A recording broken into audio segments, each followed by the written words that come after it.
Hi, everyone, and welcome back to a new episode of LTC Heroes Live by Experience Care. Today, I am very excited. I am joined by Justin Ladd, the VP of Operations at Aerosenior Living Management.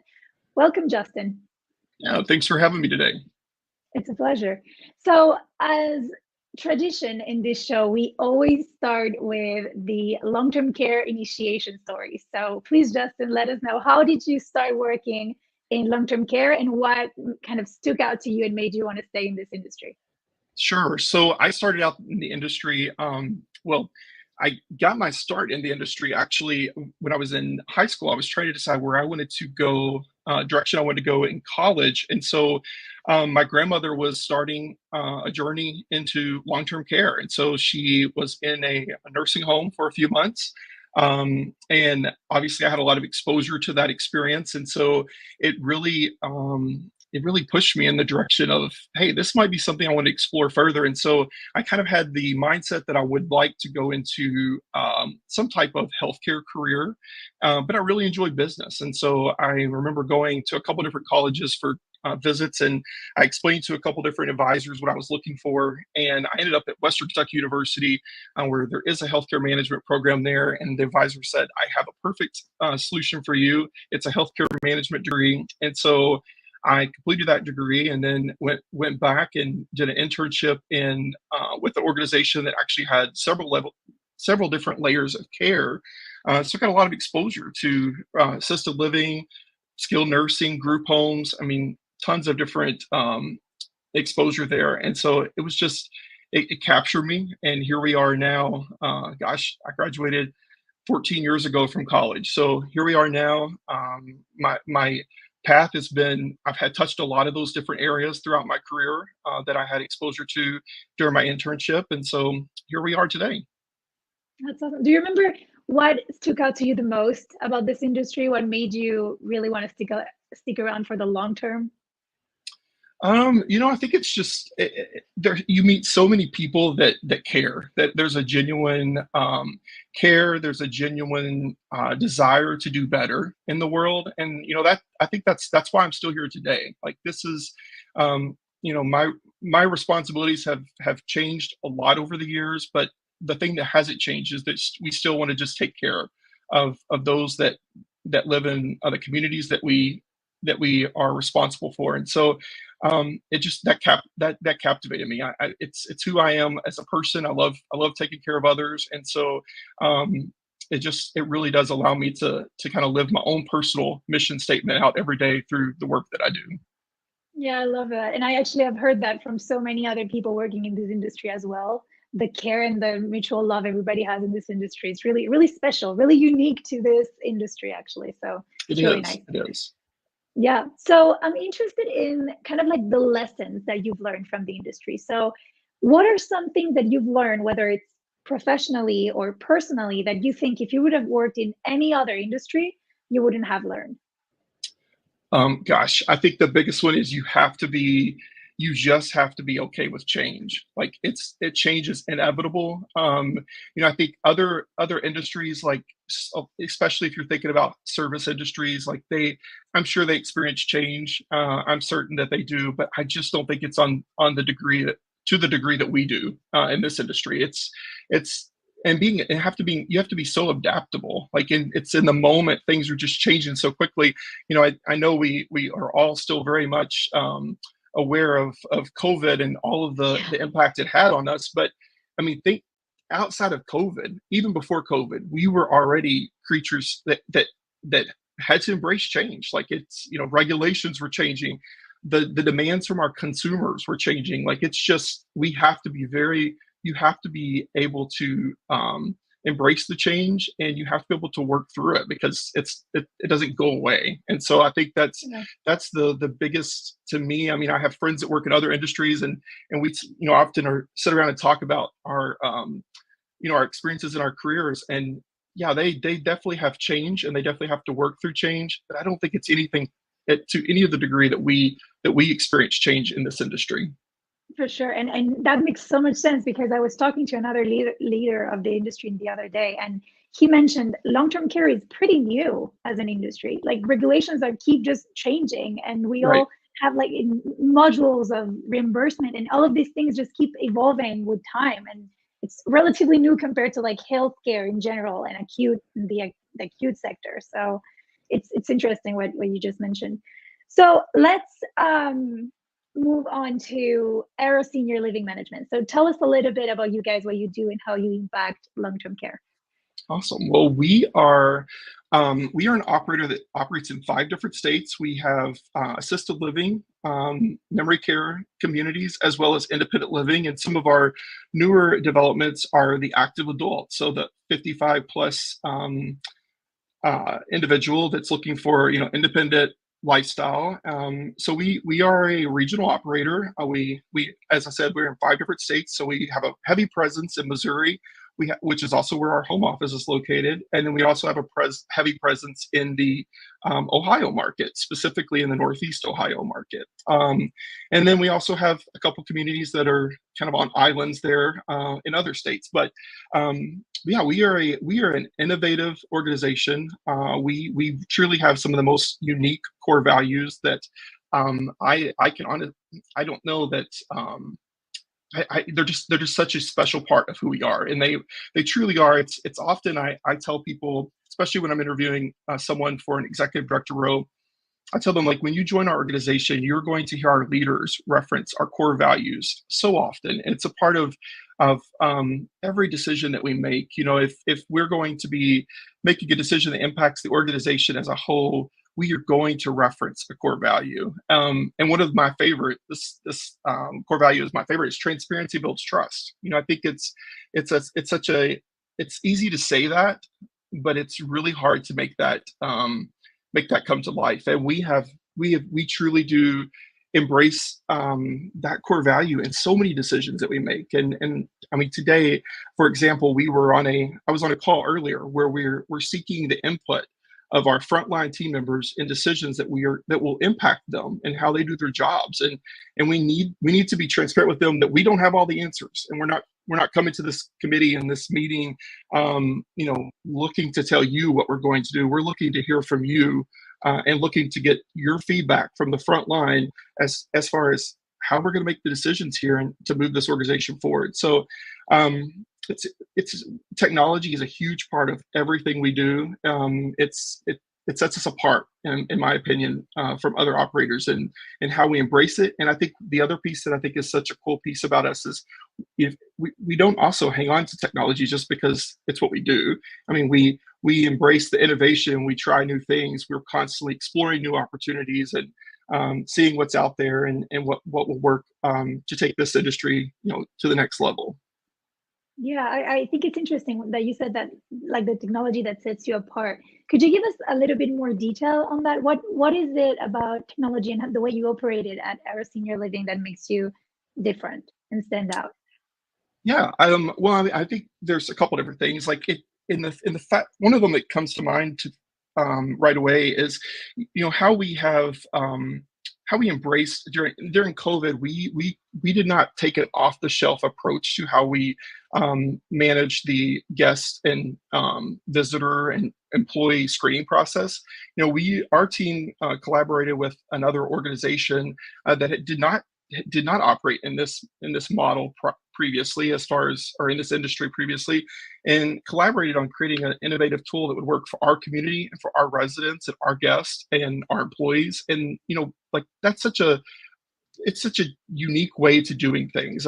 Instead of just, I mean, we could have, there's some really great off the shelf products out there available. And, we try our best to look and think from internally, like, how can what is a tool that we can make that would work for us? We're currently piloting a robot in a community and seeing how that could increase efficiency, reduce the burden on our frontline team to, do some simple reminders, deliver some news if we need to do something, or deliver something to the resident's door. So, I just think, and we also have a technology that's in our communities as well. That is a technology that will help us to identify and predict a decline in a resident. So it's a technology that we have throughout the organization in quite a few of our communities, and it alerts the staff when there's a potential decline in a resident. It gives us the opportunity um, to intervene on in a much earlier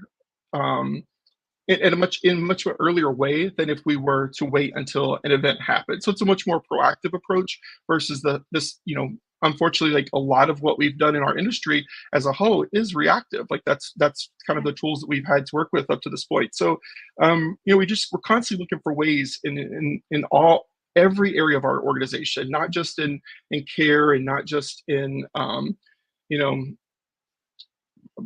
in every facet. We're looking to see where we can plug pieces of technology in to increase efficiency and increase resident and family satisfaction as well as employee satisfaction. I think that's kind of been the newest layer we've added. Like it's great to make our residents happy, it's great to make our families happy, but we also need this extra layer that I think our current market is pressuring us to consider. Like, is this user friendly for the employee?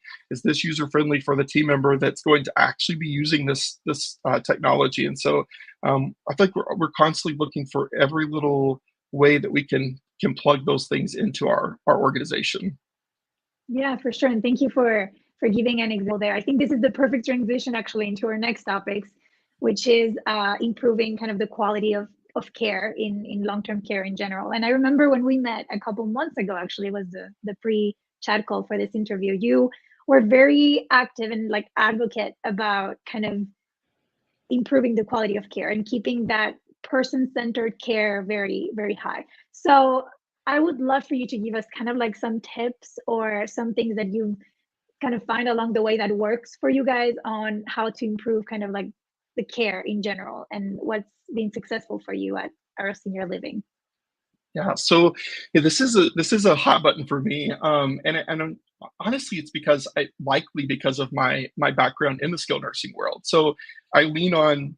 I think back to 14 years ago, whenever I was doing an internship, and then later become the assisted living supervisor. I think back to that assisted living that I operated then as the supervisor of that unit is so different than the assisted living and senior housing world that we are currently operating in today, specifically that Aerosenior Living is operating in. And so I think back to those days, and I think as a skilled nursing home operator and as an administrator, a lot of the care coordination that we did then is what we are being expected to do today, and it's a challenge. It's a big challenge, and it is ultimately what is going to drive us to improving the quality of care for the residents is the care coordination and is the partnerships with these home health companies and hospice companies and just all of there are so many the therapy companies that we have, the MedB therapy company partnerships that we have in the communities. Those are crucial to improving quality of care. And I think too, we didn't have or we don't have currently in our model that we had in the skilled nursing world is the clinical social worker, the case manager, the person that really is responsible for mapping out this resident's path while living with us and making sure they have access to all the different services we offer. And so it does fall back on our executive directors, our directors of wellness, to really think through that and to plan and to communicate with the families, because that's in this current where our industry is today. I mean, we do need our families, we do need our residents to have a seat at the table, and we need them to understand the challenges we're having as operators, and then we need to have them to be a part of the solution. Like, they have to be a part of the getting their buy-in and getting their support is so important. And so I think all of that to say, we have to be thinking about acuity in senior housing in a way that's focused on care coordination and clinical outcomes, and really been able to measure those. And so, we have worked with some really great partners at Aero. We have a couple very strong partners from a therapy standpoint in our communities. We encourage every community to identify a couple home health companies that they have great, strong relationships with, that residents prefer and want to work with, and then just really invest in those relationships, invest in the making sure you're taking time each week to sit down and discuss those residents that are at risk, and really where can we plug in these different resources that we've been building, and these partnerships we've been building to give that resident the best experience they can while living with us, and taking that holistic approach, and understanding where we can show up. And so Arrow specifically, we added last year a licensed clinical social worker to our team. She's obviously a home office employee, so she's not someone that can be in the communities and be face to face with the residents and the families, and but she's a great resource. She's a great resource to our leadership teams at the community level when they're working through those challenging situations with different families, and just working to try to really come up with the best plan for that resident and that family, and improve the quality of care, because that is the ultimate goal, and it is a hot button for me. I mean, I think that's where we can set ourselves apart and really take take senior housing to the next level, is if we can really start to figure out how this works. And there are a lot of really good tools out there that I think we need to continue to explore at Arrow, and then as an industry, that allow for more open communication between the resident, the family, the physician, I mean, all the different key players here. It's getting me back to my skilled nursing world days, and that's it's funny because that's one of the reasons I kind of ran away from that, but it's chasing me back. And but it's a good thing. It's a good thing. This is all good stuff. I think it's going to push us to be better in the industry, and just to really elevate the residents' experience, which I think is what pretty much every person that gets into this wants to do. So, for sure, yeah, that makes total sense. I also know that you like to be known as a resource for not only your community, but also like long-term care in general. You at Aerosenior Living is really pushing hard to try to provide educational resources for the rest of the industry. And I would love for you to share a little bit more about that, because I think it's extremely interesting. You shared a couple with me before, but I think it would be nice for you to share with the rest of our audience today. Oh, absolutely. Yeah, this has been a very exciting initiative at Arrow. Last year we started a diversity, equity, inclusion series, and it has been such a successful endeavor, I believe. And I would encourage anyone listening or watching to go and dig in on our website and our YouTube channel, and you can find most of these interviews. So it's unique in that majority of the interviews are done by a resident at a community with a thought leader. And so it's a lot of the topics are things that residents haven't ever wrestled with, like conversations that maybe are a little sensitive and a little challenging and thought-provoking. And so this is how Arrow, it can be a resource to the community outside of even it doesn't necessarily even some of the topics have nothing to do with senior housing, but I think it shows Arrow's commitment to expanding the minds of our residents, which in return also gives others in the community an opportunity to benefit as well. And so I mean, we have covered some pretty crazy topics. Like I can't even get it. I don't even want to get into it because I'll go down another pathway here. So, but there's just some really good conversations, and I love seeing the residents engage and ask these questions, and they truly do want to know and they want to learn. And we've done a lot of really good educational opportunities for residents, but this one really stands out to me as a huge success, and I'm excited to see over the next year the every month what the new topic is going to be that we're going to be digging into. And I learned something from every one of these interviews as well, because it's they are topics that challenge us all to think. So yeah, thanks for asking. I'm so curious. I think this is amazing. It's the first time I hear anything like that, and I really believe this is awesome. Do you have any can you recall anything that you learned from these interviews? Anything that stood out to you? I think so. We had an individual, Jeffrey Marsh, that was interviewed by a resident, and Jeffrey. So that they were talking about pronouns and preferred pronouns of individuals, and the resident made a few. Jeffrey goes by they them pronouns from my memory. I'm trying to recall this from memory, but the resident was so challenged by remembering that, and but she embraced the fact that the resident it just embraced the fact that it was a challenge to remember the pronouns of Jeffrey, and just it was such a eye-opening experience. Like the resident was learning so much about so much in that interview that the resident was learning, but that just how much of a challenge it was to remember the person's preferred pronouns. And yeah, it stands out. There's quite a few others that stand out, but that would be the one that I think it was just in how she was so proud of herself for being engaged with this person and learning and just being open minded to learn about something that was new to her. Yeah, It's so special. for sure. I love that. How do you actually how do you put a program like that into place? Is it like,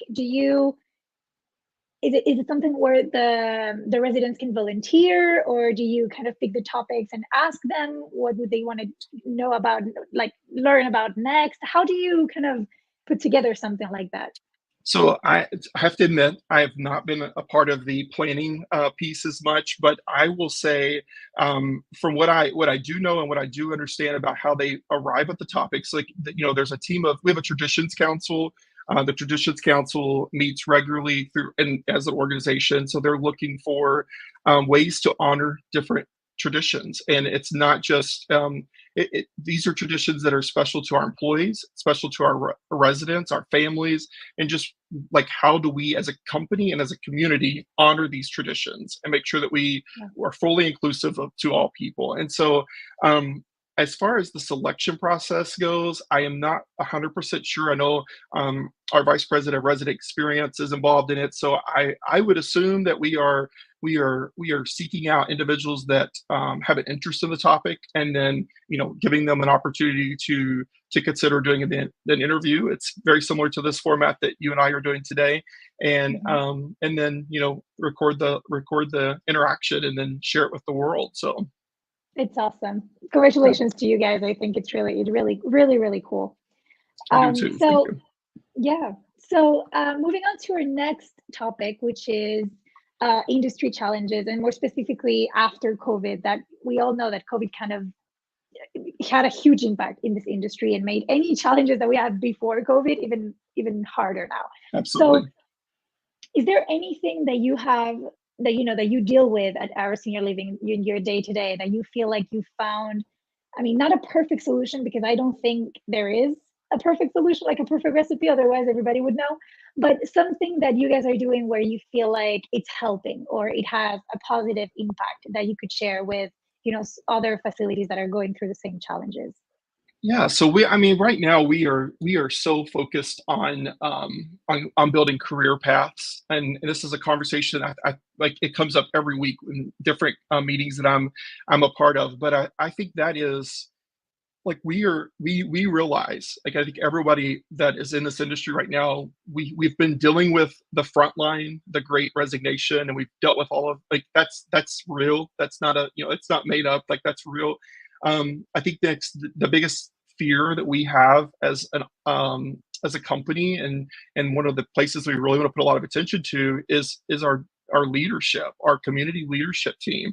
Many of them have weathered the storm. They have covered shifts. They have come in on the weekends. They're invested. They've been with us for quite some time, but we now have to really we have to make sure we are thinking about what steps we are going to take to retain those individuals. And I truly believe like giving people the opportunity to think about where they want to go, to dream, to talk about that. to really say like the sky is the limit. Like where do you see yourself in this industry? Don't limit yourself to your community that you're in. Don't limit yourself to Aero. Like where do you want to be? And having that conversation, especially to people that are at the brink of burnout, I think is so important because number one, we have to show that as leaders of an organization, we need to show we truly are invested in the growth of our organization. I mean, Aero sees, we see ourselves growing in the future. We certainly have a lot of communities in development currently, so we're going to have a need for talent in the future, and making sure our leadership, our frontline team knows that there's a path, there's opportunities. It's crucial, and I think that's what we are currently working on that, and putting a lot of investment into that, and identifying where we have opportunities to communicate that to our leadership of our communities, and then making sure they understand that there's a path here, like there's an opportunity here. And I think when people feeling like there is a pathway, feeling like they are that we are investing in them, that investment in them returns an investment in us, and I think that's so important to remember, especially post COVID, because there are plenty of opportunities out there. There's plenty of opportunities to leave and to move on, and so showing and giving them the opportunity to have a career path and have an opportunity to grow is so important. Yeah, and which goes with what you're saying, and correct me if I'm wrong, but I think also one of the problem is the perception that people have in this industry, and kind of like these careers where they think that they don't have any opportunities of growing, and they're kind of stuck in one kind of job role, if that makes sense. So I think educating the public too on what's available and how people can, successful stories of people kind of like growing in this industry and keep kind of evolving, I think that would definitely help with that as well. Yeah. I remember whenever I was in college, I had a professor who asked us, it was a long-term care class. And the very first day he was like, how many of you see yourselves working in long-term care? And I remember myself and one other person raised their hand. And then let's say there was like 30 people. Well, I mean, and I remember like everyone looking to see who raised their hand, and it is interesting because that same school, I've stayed in touch with them, and I've been an adjunct professor there, and so I've definitely been exposed. But they now have a long-term care program there, so like a dedicated program to long-term care, and I think that's I think and I know there's other schools out there that have also done a similar program. That's exciting because even 14, 15 years ago, that wasn't there. We didn't have that. That was not the common practice. And so to see that there are institutions that are putting in place long-term care programs to start talking about that with, college students that may not be thinking about this as a career, I think that's awesome. We also see, we see people apply for leadership positions often within our company from outside of the industry, which I think is awesome. So I think it is. I don't think people always see the opportunities for growth here, or the opportunities in front of them by going into a long-term care career, but there are plenty of opportunities, and we have people within our own organization that have grown just so many different. Like, there's actually a guy he's our managing director of culinary operations, but he started out as a culinary director at a community, went into a sales role, went into executive director role. He worked with me as a regional director of operations for quite some time, and then now he's the managing director of culinary operations. So there are so many of those stories out there of people that have just, their careers have just grown, and then they all, there's just so many opportunities within the industry. Yeah, I'm so glad that we're closing in this positive note. But to kind of wrap up, I would love to know what's your kind of perception of the future of long-term care. How do you imagine this industry, and what this industry will be facing in 5-10 years from now? Oh yeah, gosh, it's well, there's I think that the industry is going to, I mean, it's going to continue to grow, like that, no doubt in my mind, that we are going to continue to see a lot of growth. And I think for me personally, I think we are going to continue to see a lot of demand for excellence. Like the consumer is way more savvy these days than they were even 10, 15 years ago. And so I can't imagine what that's going to look like in 5 to 10 years. I think back to my early days, like access to a computer or Wi-Fi, unheard of. And now we have residents who, are coming and saying, the Wi-Fi, can we get a booster? Like, can we get a booster down on that end of the hall? And like, that would never have come up in conversation just a few years ago.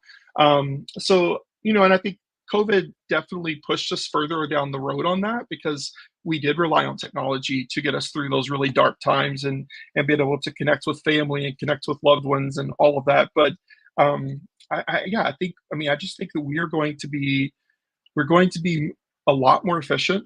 We're going to be a lot more innovative as an industry. Not just individual companies. I think the industry as a whole is going to continue to be more innovative and looking for ways to really deliver a quality service, and that we are, that we can be proud of every single day.